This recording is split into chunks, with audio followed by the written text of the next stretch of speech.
I personally love today's verse of the day because it just shows us the intimacy that we can choose to have with God. My pastor always says, you have as much God as you choose to have. Because the Bible says that those who draw near to God, He will draw near to them. So the Bible says that God revealed His character to Moses versus His deeds to Israel. And I just got to pondering on that, thinking about that. Like, what's the difference? The difference is that Moses had an intimate relationship with God. So God showed him his character. He revealed who he is. The more that we draw close to God, the more that we get to know him, the more we get to know his character.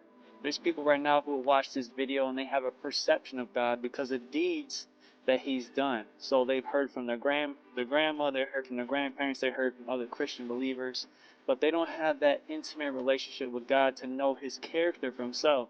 So they know his deeds, but they don't know his character, and because of that, they have their own perception of him. Because what's going on in the story is Moses went up the mountain. God came to Mount Sinai to meet with his people after he got them out of Egypt, and he said, "I'm going to come, and after the ram's horn is blown, I want to meet with my people. I want to talk with them."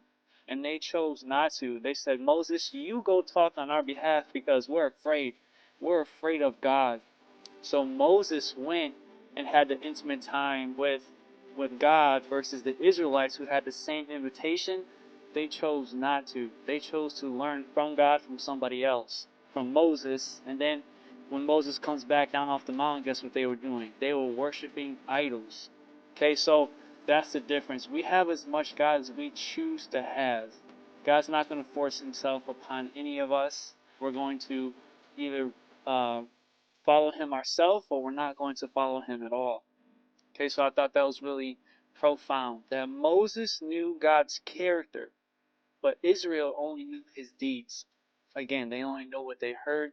They only know what Moses was telling them, but they didn't experience his goodness for themselves. So I invite you today to not just know God from what you hear, from what others have said, but come into that personal relationship with God yourself so that you may know his character and experience his goodness.